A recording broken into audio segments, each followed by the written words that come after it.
nosso entrevistado de hoje começou a trabalhar na televisão quando tinha apenas 15 anos. Ele já desenvolveu vários projetos em importantes veículos de comunicação de Mato Grosso e Mato Grosso do Sul.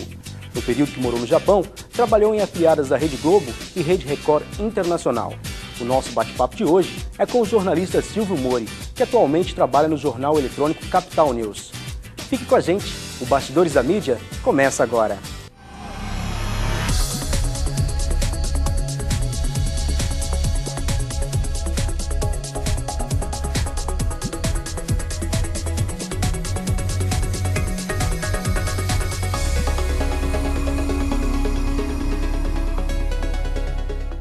Primeiramente, em nome de toda a equipe da TV Assembleia, gostaria de agradecer a você, Silvio Mori, por aceitar o nosso convite, por se fazer presente hoje aqui no Bastidores da Mídia. Eu que agradeço, é uma honra estar aqui hoje e sendo entrevistado por você, Marcos. Primeiramente, antes da gente falar da carreira profissional do Silvio, que é uma carreira muito bacana, muito bonita, tenho certeza que todos vocês vão gostar bastante, vamos falar um pouco da sua infância e como foi a sua vinda para Campo Grande. Bom, eu nasci em Aquidauana, onde eu morei até os meus 5 anos de idade, mais ou menos. E naquela época, meu pai decidiu se mudar para a região norte do estado e acabou indo para Camapuã. E eu ainda permaneci, acho que alguns meses em Aquidauana, morando com a minha tia. E posterior a isso, eu me mudei também para Camapuã, onde eu vivi, acredito, mais tempo lá do que na minha própria cidade natal. Onde eu fiz muitos amigos e aonde começou toda a carreira profissional também, ali teve um ponto inicial, né?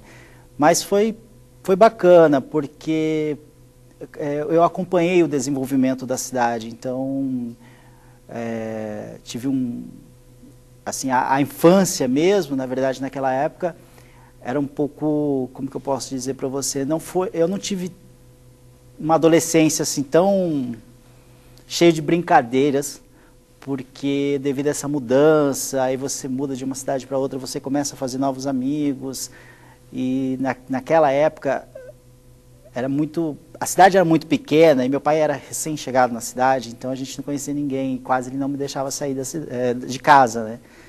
Então foi assim, aí passou um tempo, de Camapuã, eu vim para Campo Grande para poder estudar, isso já no 2º grau, né? Foi assim que eu acabei chegando até Campo Grande. E aí teve alguns acontecimentos, né? Meus pais se separaram e a partir daí a minha vida tomou outro rumo quando eu fui parar em Cuiabá. Então, e daqui a pouco nós vamos falar sobre essa fase aí. Antes, eu gostaria de que você contasse pra gente, porque antes de você ir para Cuiabá, você teve uma oportunidade bacana lá, você vai contar pra gente. Você teve a sua primeira oportunidade na televisão, que foi aqui em Campo Grande, né? Como que foi o seu primeiro trabalho na TV? Na verdade, não foi em Campo Grande. O primeiro mesmo foi em Cuiabá. Ah, foi em Cuiabá. Como que foi? Conta pra gente, então. Eu morava perto de uma emissora. Eu fui primeiro para estudar, morar com meus tios lá, meus pais tinham recém-separados, e aí meu pai permanecia em Camapuã e não queria que eu ficasse sozinho em Campo Grande. Então, nisso ele me mandou para Cuiabá, onde tinha meus tios morando lá. E eu morava perto de uma emissora de televisão que exibia, na época, um programa voltado para a comunidade japonesa lá em Cuiabá. E acompanhando sempre, o programa era semanal, todo sábado de manhã. Naquela época, a Band já apresentava um programa muito antigo, também voltado para a colônia japonesa, que era o Japan Pop Show, né? Quem foi da geração 80, quem é da geração 80 hoje, e acompanhou, conhece muito bem esse programa, que era feito em São Paulo e transmitido para o Brasil inteiro. Só que lá em Cuiabá, a Associação de Japoneses de lá resolveu fazer um programa local, né? E eles estavam procurando um repórter que fosse descendente e que gostasse de fazer televisão, que fosse desinibido, que pudesse atuar nessa área. E eles anunciavam dentro do próprio programa: olha, se você quer fazer parte da nossa equipe, se inscreva, né? Mande uma carta para nós. Naquela época não era nem e-mail ainda. E eu mandei uma carta. Nisso, o diretor do programa, que era o Jaime Okamura, que foi até secretário de turismo de Mato Grosso, gostou, fez um teste comigo, gostou e acabou me contratando. A partir daí eu comecei a trabalhar com ele como repórter. Que legal, bacana. Depois, em Mato Grosso do Sul, você também atuou pela TV, por uma afiliada da TV Bandeirantes, que foi a TV Guanandi, Exatamente. né? Você teve 2 passagens pela TV Guanandi, né? 2 passagens, exatamente. Quando eu saí de Cuiabá, nessa época já mais adulto, mais maduro, meu pai resolveu me trazer de volta, já permitindo que eu morasse sozinho aqui em Campo Grande. E aí, a minha experiência era pouca em termos de jornalismo e eu era muito novo. Não tinha, na verdade, em termos de nível superior, conhecimento, eu não tinha nada. Eu tinha apenas aquela experiência que eu trabalhei em Cuiabá. E aí eu vim, aí por livre, espontânea vontade mesmo, eu fui bater na porta da TV Guanandi, porque na época era a emissora que mais tinha programas locais, né? E eu fui até lá, me apresentei, conversei com alguns diretores e me ofereci a trabalhar para eles, porque eu queria aprender mais, né? Como eu era menor de idade, eles não permitiam.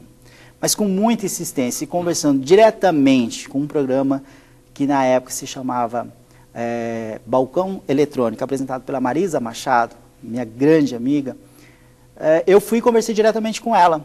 Olha, eu quero aprender, eu gosto de televisão, gosto de jornalismo, assisto seu programa todos os dias, e era uma mistura, o programa dela, de reportagens, entrevistas e até uma parte de vendas, né?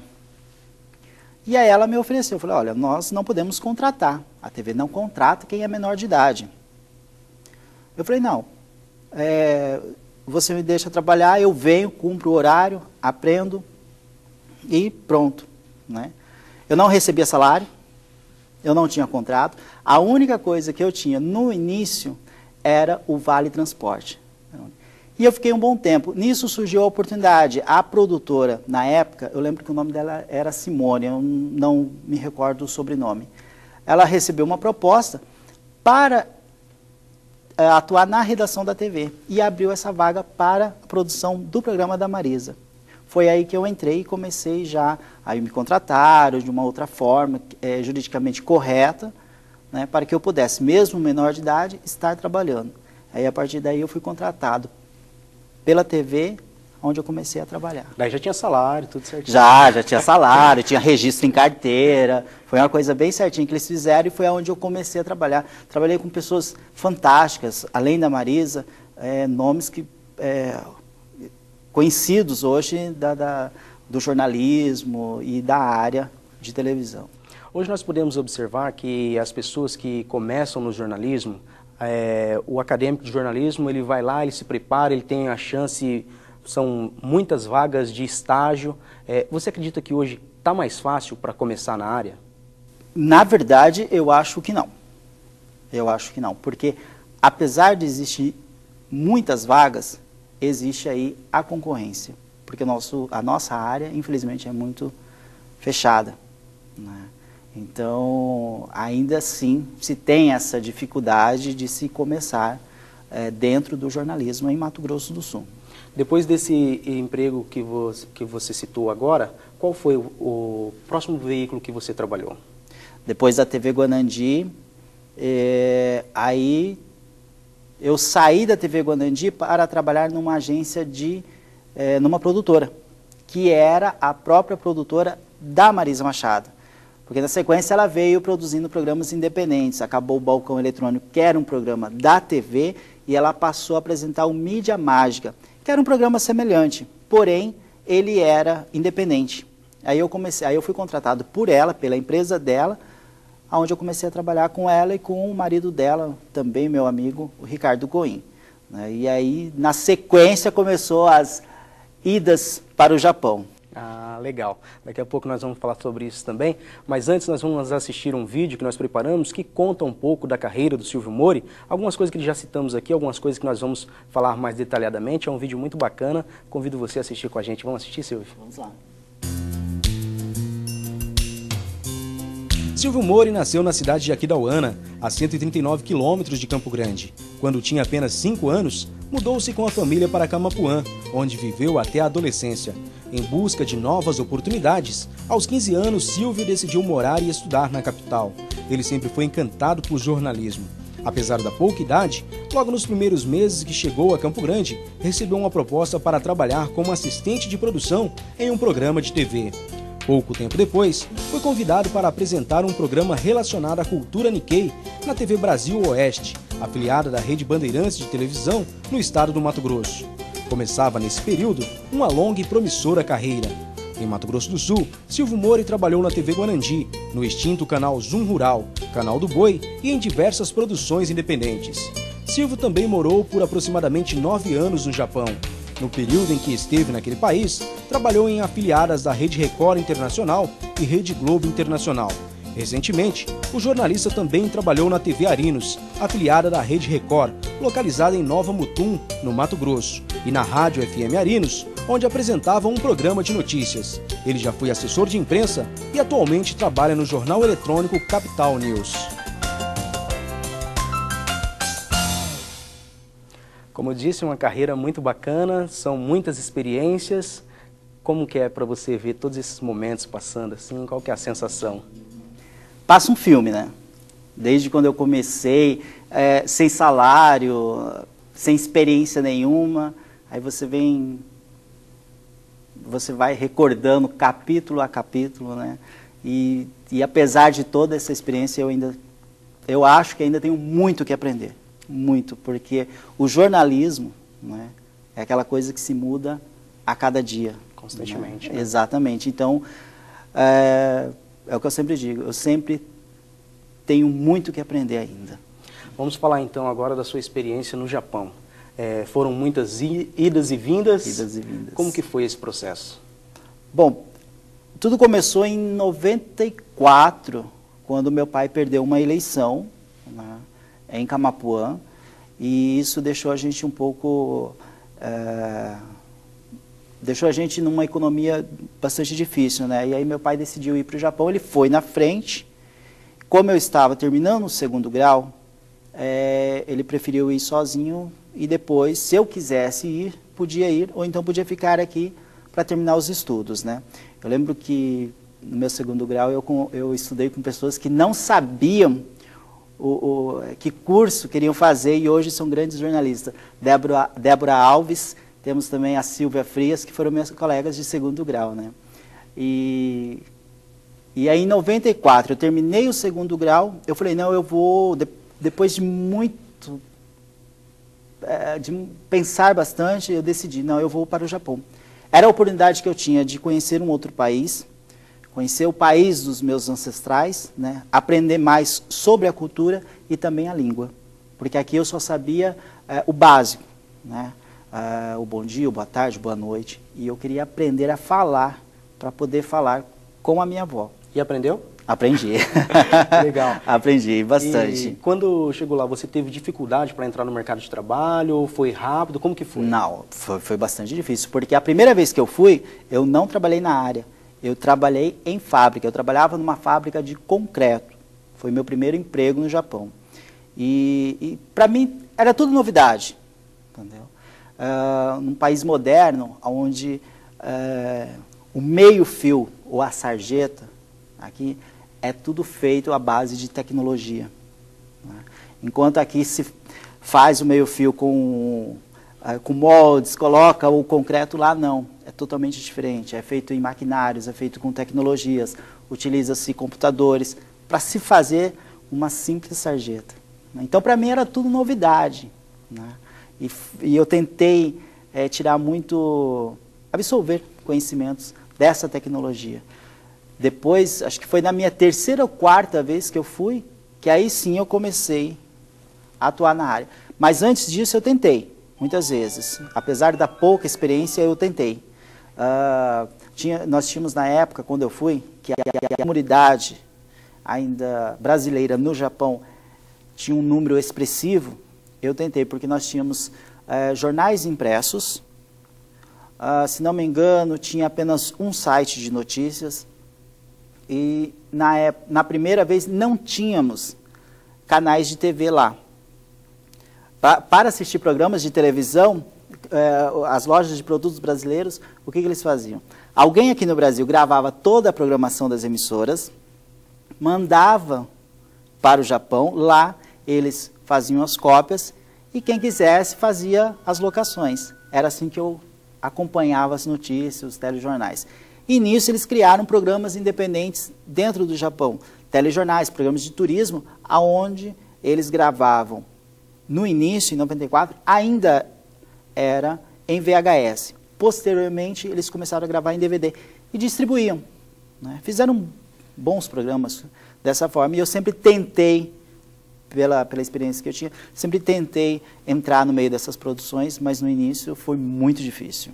Nessas passagens que você teve pelo Japão, geralmente você ficava quanto tempo lá? Qual era o período que você ficava no país? A primeira vez eu fiquei 3 anos, aí eu voltei para o Brasil, fiquei 6 meses. Nesses 6 meses no que eu voltei a atuar na televisão aqui, na parte de produção. Tinha um programa chamado Link Maluco, né, do Schubert, também na TV Guanandi. Foi quando eu comecei a trabalhar um pouquinho com o Schubert, e era um programa de vendas, mas não era jornalismo, mas envolvia a televisão, a produção, que é uma área que eu também me especializei. No Japão você chegou a trabalhar em afiliadas da Rede Globo e da Rede Record, né? Isso. Como que é essa daí foi a última vez que eu fui para o Japão, e tudo aconteceu graças a uma amiga minha que eu tenho de coração, que hoje mora também fora do país, que é a Daiane Tamanaha. Assim que eu cheguei no Japão, na verdade eu saí daqui para ir para o Japão com a certeza de que eu ia trabalhar em fábrica, né? Chegando lá, como eu tinha amizade com a Daiane, estava sempre em contato, eu liguei para ela, olha, estou no Japão. Eu preciso do seu currículo, estou precisando de um apresentador. Então foi assim, era para ser. Mandei, não demorou uma semana, ela falou, você precisa vir a Tóquio. Eu não estava a Tóquio, eu estava bem distante, você precisa vir a Tóquio para a gente poder conversar com toda a equipe. E eu fui. No que eu fui, já saí com um contrato assinado de lá para poder trabalhar. Eu falo que foi um estágio, né? Porque eu trabalhei lá apresentando o programa e fazia parte da produção, fazendo reportagem. Foi uma experiência super bacana. Isso na IPC TV, que é afiliada da Globo Internacional. Nós observamos, Silvio, que em todas as mídias, atualmente está complicado. Quem está no exterior, quando vem para o Brasil, encontra dificuldades para voltar para o mercado de trabalho. Nessas suas idas e vindas do Japão para o Brasil, você encontrava dificuldades, sempre encontrou dificuldades ou não? Chegando aqui para voltar para o mercado de trabalho, era tranquilo? Eu não tive essa dificuldade, por quê? Porque ao mesmo tempo que eu estava fora, eu tentava me manter dentro da área, né? Teve período que eu estava no Japão e o governador do estado, André Putinelli, esteve lá com uma comitiva daqui de Mato Grosso do Sul, foi a secretária de turismo, alguns deputados estaduais, secretários, estiveram lá. O que eu fiz? Né? Eu fui e fiz toda a cobertura e ofereci o trabalho a um jornal aqui da capital, né? E isso, quer dizer, não tinha como receber. Eu estava lá, fui aqui e eu fiz de livre e espontânea vontade, né? O jornal aceitou, claro, para eles era interessante, porque não tinha um correspondente, nenhum repórter acompanhou, então para eles era interessante. Então eu sempre busquei me manter, ao mesmo tempo, estando lá, me manter dentro da área, mesmo que sem receber nada, mas que me mantesse atuando. O velho ditado, quem não é visto não é lembrado, né? É a mais pura verdade, né? Pois é. E o Silvio, depois de tantas experiências, depois de ter trabalhado em tantos veículos de comunicação, daí que você decidiu cursar jornalismo. Exatamente. O porquê dessa escolha? Hoje talvez nem tanto, mas ainda alguns anos atrás existia essa briga, né? Não é formado, está atuando no jornalismo, né? Tem experiência, mas não é diplomado, né? Então, eu acho plenamente correta essa luta da classe em que, dentro de redações, apenas jornalistas diplomados, formados. Por quê? Não basta, às vezes, você ter só a experiência. O jornalismo muda, né? E além da experiência, você precisa saber um pouco da história. E a história a gente só vai aprender aonde? Dentro da faculdade, né? A técnica correta de se fazer uma reportagem, muitas vezes, você vai aprender na faculdade. E é na faculdade que você começa também os seus contatos. Os seus professores, que, no meu caso, os meus professores, eram editores-chefes, né? Eram pessoas que estavam dentro do mercado. E eram pessoas que até hoje indicam e me indicaram também no período para que eu conseguisse uma vaga no mercado de trabalho. Legal, realmente a teoria ela é muito importante. Exato. A prática é importante, mas a teoria também é importante. Agora eu gostaria que você falasse para a gente de um outro projeto que você trabalha paralelamente, além do jornal que você trabalha, que é o site Cultura Nikkei. Para quem não conhece, www.culturanikkei.com.br, um site especializado em cultura Nikkei.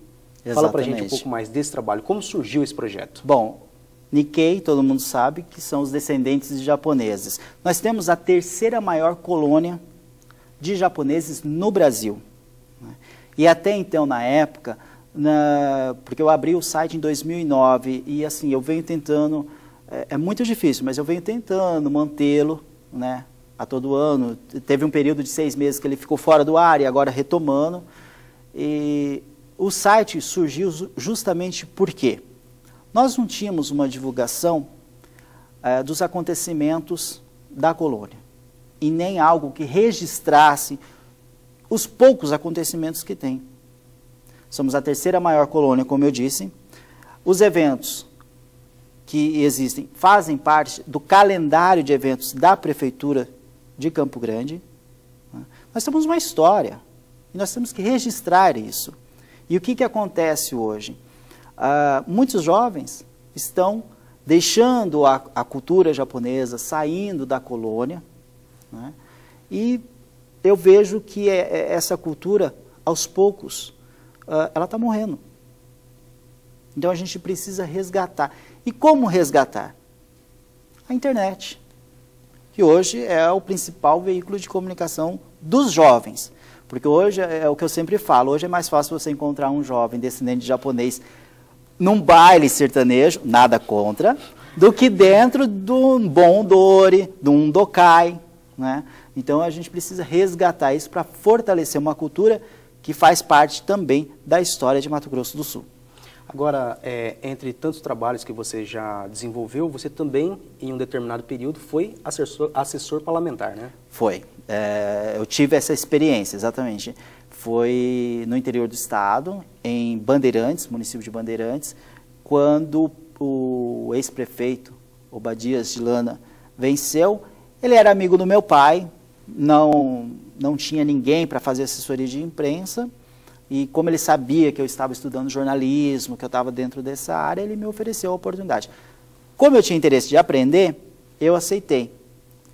E, assim, eu não me mudei para Bandeirantes, eu ia todos os dias, de Campo Grande a Bandeirantes, ficava lá o dia inteiro, às vezes voltava, eu ainda estava cursando faculdade, voltava para fazer as aulas, aí no dia seguinte ia novamente. Foi uma experiência bacana, consegui aprender bastante, não o suficiente, mas aprendi muito. E você também trabalhou num projeto muito bacana, que é o Pantanal é Aqui, é esse o nome, está correto? O Pantanal é Aqui. Como foi esse projeto? Foi um projeto bastante, acho que foi onde eu aprendi realmente muita coisa, foi dentro desse projeto também. Porque ele era apresentado antes pela Flávia Engruber, né? E ela teve que sair porque passou no concurso e eles precisavam de outro apresentador. E eu recebi o convite para fazer esse programa, que na verdade era um documentário, né, que abordava as cidades do Pantanal e também toda a bacia pantaneira do estado de Mato Grosso do Sul. Foi uma experiência bastante, nossa, foi assim, uma experiência rica. Pena que chegou ao fim, né? Porque depende-se de patrocínio, era um programa caro, porque nós viajávamos, passávamos 5 a 6 dias fora gravando, né? Eu lembro que eu gravei Coxim, Piraputanga, Bodoquena, e, enfim, essas cidades pantaneiras, foi fantástico. Tem contato com a equipe ainda? Tenho, sempre. E saudades. E eu vejo que essa saudade não é só minha, é saudade da equipe e dos telespectadores, porque eles sempre perguntam, e o Pantanal? Eu falo, é aqui. E o seu último trabalho, o seu trabalho mais recente na TV, foi em Mato Grosso, em Nova Mutum, né? Exatamente. Grupo Arinos. Exatamente. Como que era o trabalho lá? Era um grupo que tem os 4 veículos de comunicação, né? Site, jornal impresso, rádio e TV. E aí eu me desdobrava para dar conta, porque você é um grupo pequeno, numa cidade pequena, é uma cidade Nova Mutum, mas que tem uma potência fantástica. E aí eu fazia o trabalho, eu era apenas repórter, mas a mesma reportagem que eu fazia para a TV, eu tinha que fazer para o site, fazer para o jornal. E aí você faz toda a transformação no seu texto. Então foi realmente assim, uma verdadeira escola para que eu pudesse atuar em todas as áreas de verdade. Foi assim, fantástico, e era uma correria, né? Porque é uma cidade pequena e nem sempre tem aqueles acontecimentos de cidade grande. Mas quando há um fato, você tem que fazer daquele fato uma grande reportagem.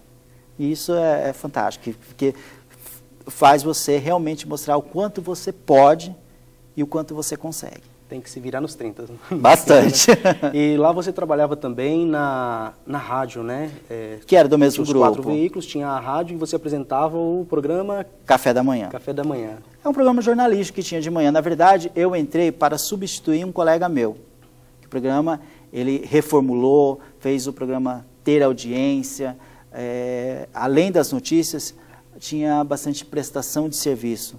Né? O meu colega Wesley Mendonça, super competente também, que saiu de São Paulo para morar em Mato Grosso, e ele transformou esse programa. E eu, quando ele saiu, foi me dada a oportunidade de continuar o trabalho dele, né? Um trabalho belíssimo, aí foi me dada a oportunidade. Só que eu fiquei curto tempo, porque logo em seguida a rádio mudou toda a programação, mas eu tive aí essa experiência de fazer o Café da Manhã. É legal porque já tinha os ouvintes, já tinha aquele compromisso de todos os dias estar ali 7h30 da manhã ligando o rádio para saber as principais notícias do dia e principalmente as prestações de serviço, né? Isso era muito bacana. No seu ponto de vista, na sua avaliação, como que está o jornalismo produzido em Mato Grosso do Sul? O que eu posso dizer para você do jornalismo aqui em Mato Grosso do Sul, que ele é previsível. A factualidade acontece e são poucos, né? Então, se acontece um acidente ou algo inesperado, é muito raro, mas o resto é previsível. Nós já sabemos, já se tem como acontecer, né? E isso deixa o jornalista mal acostumado.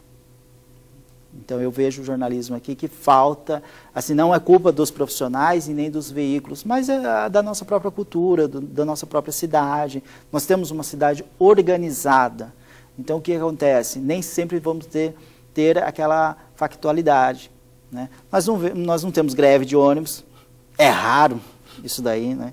Então nós não temos, quando se tem problema com o transporte público é o aumento da tarifa, mas dizer que tem greve, não tem.